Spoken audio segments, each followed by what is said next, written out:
Good morning students. हमने अपने last lecture में अपना 8th चैप्टर कंप्लीट किया था। उसके बाद हमने 9th और 10th चैप्टर स्किप किया है बीच में, वो मैं आपको बाद में करा दूंगी एग्जाम्स के बाद। अब हम 11th चैप्टर स्टार्ट कर रहे हैं अपना problem of deficient and excess demand. Demand, deficient और एक्सेस, न्यून तथा अधिमांग की समस्याएं क्या हैं उसके बारे में हमें बताना है। तो न्यून मांग और अधिमांग क्या होती है, सप्लाई और इसमें आपको डिमांड, दो चीज़ें देखनी है। तो जब हमारी पूर्ति से ज़्यादा हमारी डिमांड होती है तो वो क्या होती है, हमारी अधिमांग होती है। जब हमारी पूर्ति कम होती है और डिमांड ज़्यादा होती है तो वो अधिमांग होती है। और जब हमारी पूर्ति ज़्यादा होती है लेकिन डिमांड कम होती है तो क्या होगी, वो हमारी डेफिशिएंट डिमांड, न्यून मांग होती है। तो हमारा यहाँ पे सबसे पहला टॉपिक है मीनिंग ऑफ डेफिशिएंट डिमांड।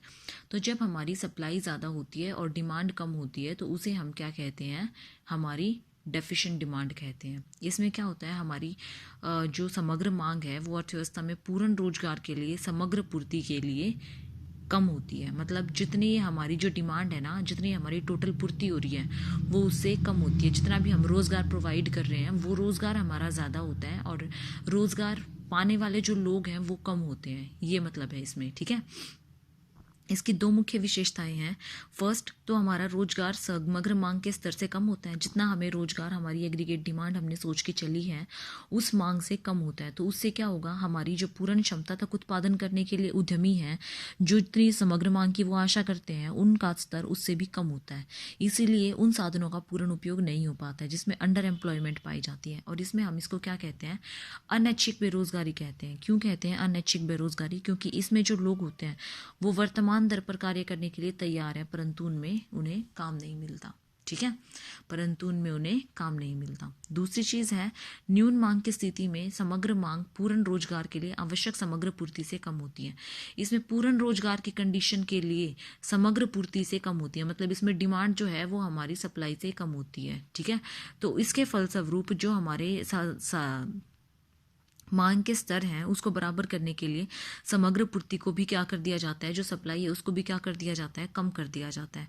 और कम स्तर लाने के बाद वो दोनों क्या हो जाते हैं, इक्वल हो जाते हैं, जिसको क्या कहा जाता है, अंडर एम्प्लॉयमेंट इक्विलिब्रियम कहा जाता है। जिसको क्या कहा जाता है, अंडर एम्प्लॉयमेंट इक्विलिब्रियम कहा जाता है, ठीक है।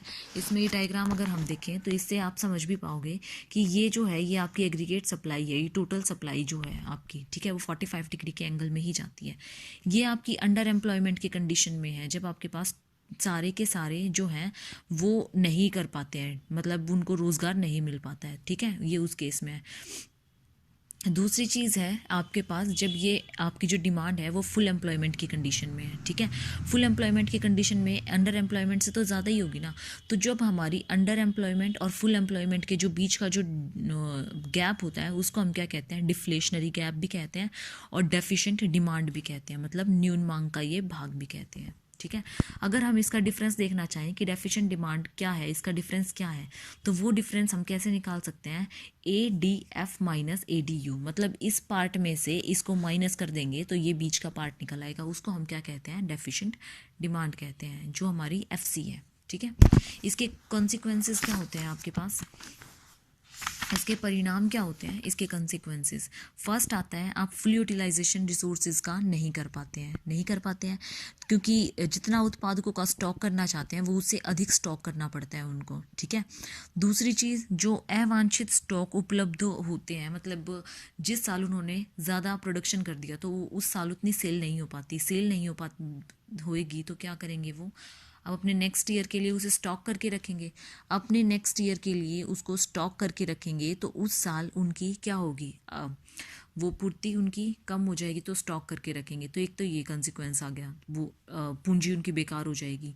तीसरी चीज़ उनकी क्या आ जाएगी, पूर्ति कम होने से उत्पाद के स्तर में कमी आ जाएगी, उत्पादन कम होगा नेक्स्ट ईयर जो होगा वो, क्योंकि वो स्टॉक ही निकालेंगे अगली बार। फिर अगली चीज़ क्या होएगी, अब जब वो प्रोडक्शन नहीं कर रहे हैं वही स्टॉक निकाल रहे हैं तो इससे उनके रोजगार में और इनकम में भी फ़र्क आएगा, ठीक है। तो ये क्या हो गएंगे, उसके परिणाम होंगे। अब इसमें जो थी ये तो थी हमारी नॉर्मल, आप इन दोनों में से आप कोई भी डायग्राम कर सकते हो, ठीक है। इसमें क्या है, वही सेम आपकी एग्रीगेट सप्लाई 45 डिग्री के एंगल में चली। अब यहाँ तक तो वो बढ़ी है, लेकिन जब उसको फुल एम्प्लॉयमेंट की कंडीशन मिल जाती है तो उसके बाद तो और यहाँ पे लेबर नहीं लग सकती ना, तो वो जितनी करेंगे उतनी ही करेंगे, तो जितने लोग लगे होंगे, तो इसीलिए ये कभी भी बढ़ती नहीं है, ये कांस्टेंट जाती है। फिर उससे आगे फुल एम्प्लॉयमेंट की कंडीशन के आगे अंडर एम्प्लॉयमेंट तक ये बढ़ती है, लेकिन उसके बाद कैसी जाती है, स्टेट जाती है। ठीक है, उसके बाद आपका अगला टॉपिक है डिफ्लेशनरी गैप। डिफ्लेशनरी गैप क्या होता है?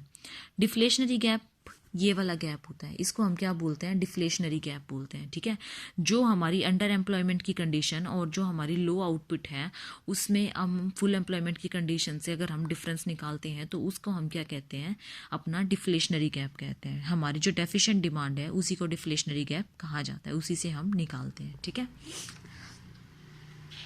तो इसको अगर हम देखें डिफ्लेशनरी गैप कैसे मेज़र किया जाता है, तो आप इसको मेज़र करने के लिए क्या फॉर्मूला होता है, अवसफीतिक अंतराल का क्या फॉर्मूला होता है, deficient demand is equal to अवसफीतिक अंतराल। अवसफीतिक अंतराल का क्या फॉर्मूला होता है, ADF माइनस ADU, मतलब फुल एम्प्लॉयमेंट में से अगर हम अंडर एम्प्लॉयमेंट को माइनस कर देते हैं तो वो हमारी क्या आ जाती है, हमारी डिफ्लेशनरी गैप आ जाता है। ठीक है स्टूडेंट्स, ये था हमारा डिफ्लेशनरी गैप का क्वेश्चन या फिर डिफ्लेशनरी डेफिशिएंट डिमांड का। अब एक टॉपिक और रहता है आपका, ये जैसे आपने डेफिशिएंट डिमांड का किया वैसे ही आपका एक्सेस डिमांड का है। ठीक है, तो एक्सेस डिमांड का हम अपनी नेक्स्ट क्लास में कर लेंगे, अभी हम इतना ही करते हैं। Thank you students.